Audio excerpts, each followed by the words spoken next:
کہ دین مکمل ضابطۂ حیات کا نام ہے، اور آپ علیہ الصلاۃ والسلام کے پاکیزہ زندگی اور آپ کا اسوہ حسنہ میں ہمیں اپنی زندگی گزارنے کے لیے ہر گوشے کے اعتبار سے ان کے واضح فرامین ہمیں ملتے ہیں۔ چنانچہ آداب معاشرت میں ہم مہمان نوازی اور میزبان اور مہمان کے حوالے سے پچھلے جمعے کو تھوڑا سا آپس میں مذاکرہ کیا تھا، اسی بات کو تھوڑا سا اور آگے بڑھا دیتے ہیں کہ دیکھو رسالت مآب یعنی جو رسالت کی ذمہ داریاں ہیں، اس کے بعد سب سے پہلی چیز جو اللہ کے نبی کو بتلائی گئی وہ مہمان نوازی کے بارے میں بتلایا گیا، اور ترغیب دی گئی ہے کہ ایمان اللہ پہ رکھتے ہو تو ساتھ میں فرمایا کہ اپنے مہمان کے اکرام کرو، اور پھر مہمان کے اعتبار سے ہمیں بتایا ایمان کے بعد ہمیں بتلائی یہ ہے کہ مہمان کے اکرام کریں، اور مہمان کے اکرام تمام ملل یعنی تمام دینوں میں اور تمام اقوام میں یہ پایا جاتا ہے، لیکن ترتیب الگ الگ ہے، بعضی جگہ ایک ترتیب، بعضی جگہ دوسری ترتیب، رو و رواج کے اعتبار سے اس میں تبدیلی کی جاتی ہے، لیکن مہمان کے اکرام ہر قوم میں ہر ملت میں پایا جاتا ہے۔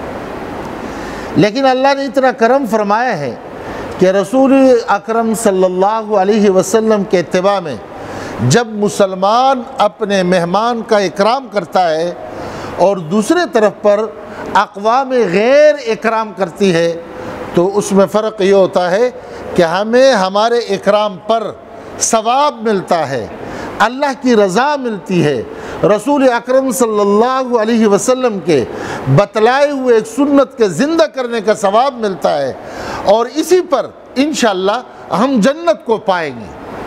لہذا میرے محترم بھائیو اور دوستو، ہمیں یہ بتلایا کہ جو مہمان آپ کے پاس آئے تو فرمایا خندہ پیشانی سے ملو، اس کا استقبال کرو، اور پھر اس کے اکرام اپنے بس کے مطابق کرو۔ اور ایک مہمان جب آتا ہے تو پہلے دن کا اکرام تو اس کا بہترین انداز سے ہونا چاہیے، لیکن بس کے اعتبار سے یہ نہیں کہ اپنے گھر کے اعتبار سے وہ تمام چیزیں ان کے سامنے رکھ لے اور اگلے دن پھر بھیک مانگنے پر مجبور ہو۔ تو ہمیں یہ بتلایا کہ پہلے دن آپ اس کے ساتھ ذرا معاملہ اچھا انداز سے کر لیں، اور پھر اس کے بعد یہ جو 2 دن ہیں اس میں معمول کے مطابق جو گھر میں تیار ہے وہ ان کے سامنے حاضر کیا جائے۔ تو مہمان کے 3 دن ہے، پہلے دن ذرا اچھا اکرام کیا جائے، 2 دن معمول کے مطابق کیا جائے، اور 3 دن کے بعد اگر وہ رہتے اور طبیعت پر شاق نہ ہو تو پھر یہ صدقہ ہے، آپ جو کچھ اس کو دو گے اور وہ جو کچھ اس کو کریں گے تو یہ صدقہ ہے، اور صدقہ کے ثواب آپ کو ملے گا۔ اس کے ساتھ ہمیں سمجھایا یہ گیا ہے کہ دیکھو صحابہ کرام رضوان اللہ تعالی اجمعین کی زندگی کو جب ہم دیکھتے ہیں کیا پیاری زندگی ہے۔ آپ علیہ الصلاۃ والسلام کے پاس ایک دفعہ مہمان آئے تو آپ نے اپنے تمام ازواج مطہرات کے پاس معلوم کرایا تو پتہ لگا کہ 9 کے 9 گھروں میں کھانے کو کچھ نہیں ہے، اور یہ کون ہے؟ افضل الرسل وجیہ کائنات حضرت محمد صلی اللہ علیہ وسلم، کہ بھائی ان کے گھر میں 9 گھروں میں کھانے کی کوئی چیز موجود نہیں ہے۔ تو پھر اس کے بعد آپ نے فرمایا کہ اس مہمان کا اکرام کے لیے کون تیار ہے؟ حضرت ابو طلحہ رضی اللہ تعالیٰ عنہ کھڑے ہو گئے، فرمایا یا رسول اللہ میں اس کا مہمان نوازی کے لیے تیار ہوں۔ تو آپ نے فرمایا بہت اچھا۔ جب اس مہمان کو ساتھ لے کر کے گھر پہنچے تو اس وقت پردے کا حکم بھی نہیں آیا تھا، آپ نے مہمان کو بٹھا کر کے گھر والوں سے معلوم کیا کہ بھائی گھر میں کیا چیز ہے، کتنا کھانا ہے؟ تو انہوں نے آگے سے بتلایا کہ 1 آدمی کا کھانا ہے، یا خود کھا لو، یا مہمان کو کھلا دو، یا مجھے کھلا دو، یا بچوں کو کھلاؤ، لیکن کھانا 1 آدمی کا ہے۔ تو انہوں نے کیا کیا؟ فرمایا ایسے کر لو کہ بچوں کو تو ویسے سلا دو اور تھوڑا سا ان کو دلاسا دے کر کے سلا دو، باقی رہا میں اور آپ تو ایسے کر لیں گے کہ مہمان کے ساتھ بیٹھ کر کے کھانا کھائیں گے۔ اور یہ بھی بتلایا گیا کہ جب مہمان آئے تو ان کے ساتھ کھانے میں شرکت کرو، ان کے ساتھ بیٹھو۔ تو یہ مہمان کے ساتھ بیٹھ گئے، گھر والی نے دیے کو ٹھیک کرنے کے بہانے سے گرا کے اس کو بجھا دیا، اور بجھانے کے بعد یہ دونوں مزے سے منہ ایسے ہلا رہے ہیں جیسے کہ یہ کھانا کھا رہے ہیں، اور حالانکہ انہوں نے کھانے کو ہاتھ تک نہیں لگایا، اور مہمان نے اندھیرے میں خوب سیر ہو کر کے کھانا کھایا، خوب سیر ہو کر کے۔ اب جب صبح ہو گئی، آپ علیہ السلام کے خدمت میں پہنچے تو آپ علیہ السلام نے ہنس کر کے پوچھا کہ رات کو مہمانوں کے ساتھ آپ کا کیا واقعہ پیش آیا؟ تو انہوں نے فرمایا یا رسول اللہ کوئی ایسا واقعہ تو نہیں آیا۔ فرمایا کیا ہوا تھا کہ جس کے وجہ سے عرش پر اللہ نے تبسم فرمایا، فرشتوں نے تبسم فرمایا، اور میں تم سے جب بات کر رہا ہوں تو میں بھی تبسم کر رہا ہوں۔ تو انہوں نے بتایا کہ یا رسول اللہ صلی اللہ علیہ وسلم ہوا یہ کہ مہمان تھے، کھانا کم تھا، اور ہم نے یہ ترتیب بنائی اور ان کو کھانا کھلایا اور وہ پیٹ بھر کر کے کھانا کھایا۔ تو فرمایا اسی وجہ سے قرآن عظیم میں اللہ نے آیات کو اتارا، وَيُؤْثِرُونَ عَلَىٰ أَنفُسِهِمْ وَلَوْ كَانَ بِهِمْ خَصَاصَةٌ۔ تو دیکھو اللہ کو کتنی وہ ادا پسند آ گئی، کتنی ادا پسند آ گئی۔ اور اسی ترتیب پہ یہ یاد رکھو کہ دیکھو کسی کے ہاں جب مہمان ہوتے ہو، اس نے دعوت دی ہے اور اب ہم وہاں جا رہے ہیں، تو بعض اوقات یہ ہوتا ہے کہ دعوت ایک کی ہوتی ہے، ساتھ میں 5-6 اور بھی مل جاتے ہیں، تو 5-6 کی بات تو بہت لمبی ہے، ایک کا بھی جانا یہ طفیلی ہے، یہ ناجائز ہے جب تک کہ اس کا اجازت نہ ہو۔ طفیلی کسی جگہ نہ بنو، خدا کا واسطہ اپنے آپ کو ذمہ دار سمجھو۔ طفیلی بن کر کے جانے میں بڑی عجیب صورتیں سامنے آتی ہیں۔ حضرت مولانا زاہد الراشدی صاحب دامت برکاتہم العالیہ بڑے عجیب آدمی ہیں۔ انہوں نے فرمایا کہ مجھے ایک ساتھی نے فون کیا، کہنے لگے جی ہم کھانا آپ کے ہاں کھائیں گے۔ تو میں نے ٹیلی فون پر پوچھا کہ کتنے ساتھی ہو؟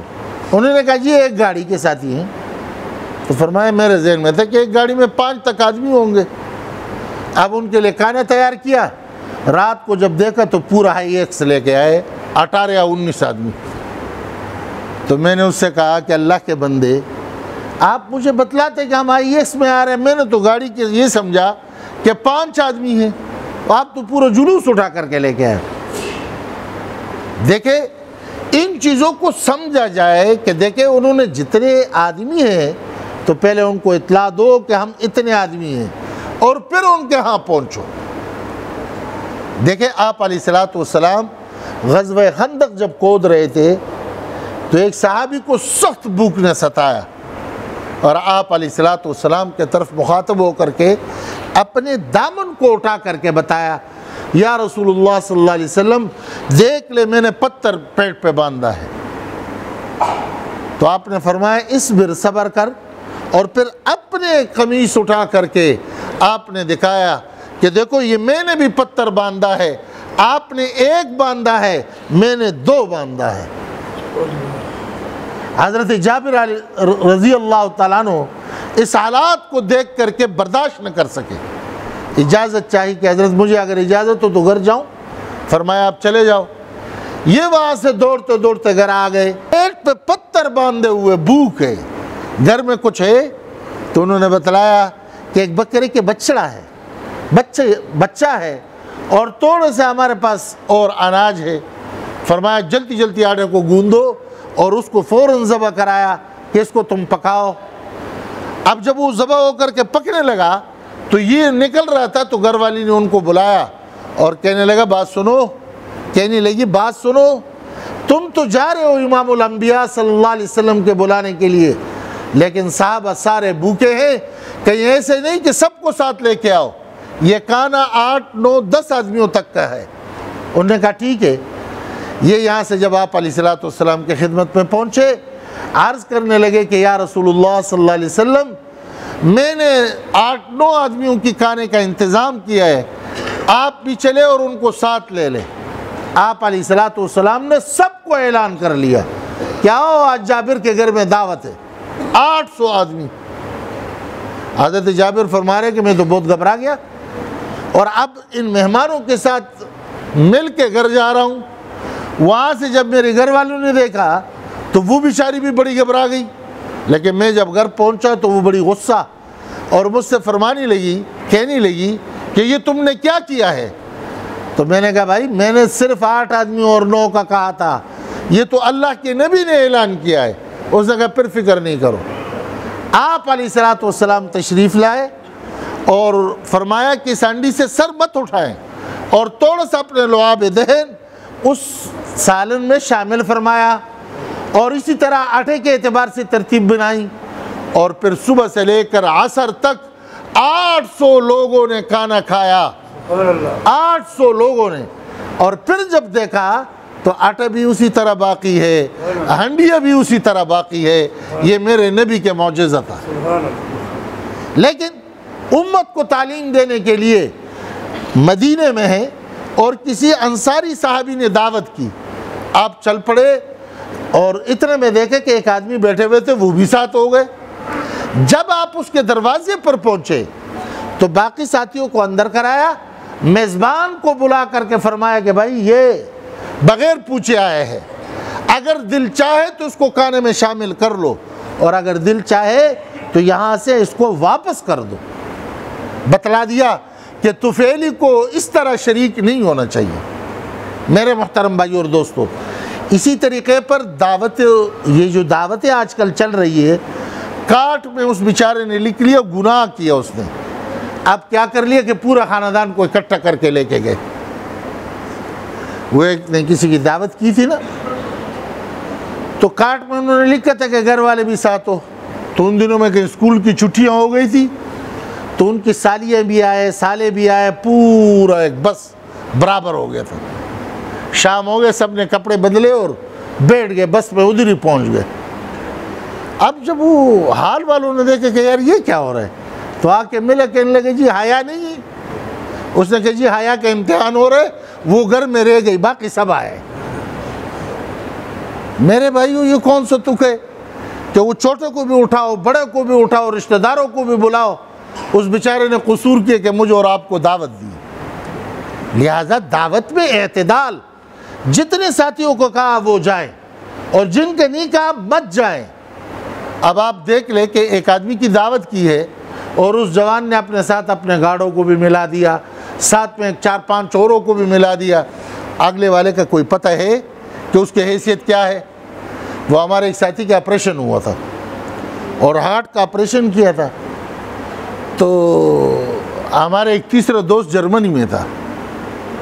اتفاق سے ایک دن پہلے وہ بھی کراچی پہنچ گیا، تو ان کی چھٹی ہو گئی تھی، گھر بھیج دیا تھا، اور کہا گیا کہ بھائی ذرا احتیاط کرے، آپ کے بائی پاس ہو چکا ہے، تو ملنے ملانے میں بھی اور گھومنے میں، اٹھنے میں، بیٹھنے میں۔ اب وہ جو تیسرا تھا اس نے فون کیا اور پھر گھر پہنچا، تو گھر میں وہ گھر والے کہیں نکلے تھے، دروازہ کھولنے والا کوئی نہیں تھا۔ اس بیچارے نے کیا کیا کہ چارپائی سے اٹھ کر کے آ کے دروازہ کھول دیا۔ دروازہ کھولا تو وہ اندر گھسا، اور گھسنے کے بعد اس کو گلا لگایا۔ اس نے کہا بھائی میں نے آپریشن کیا ہے، تازہ ہے، خدا کو مانو۔ اس نے کہا تازہ کیا ہوتا ہے؟ پکڑا اور دبایا، اٹھایا تو پورے ٹانکے کٹ گئے۔ ہم تو اپنے زور پہ چلتے ہیں نا، اگلے والے کا اگر بیڑا غرق ہوتا ہے تو ہمارا کیا جائے؟ تو بھائی یہ نہیں ہے کہ بس جو ہماری مرضی میں ہم وہ کریں۔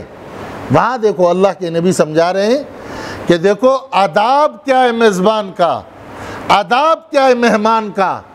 اب مہمان جی تشریف لائے تو پچھلے جمعے کو بھی عرض کیا کہ اندر گھر کا مالک بن کر کے جس چیز کو چاہے استعمال کرے، جیسے چاہے اس کو استعمال کرے۔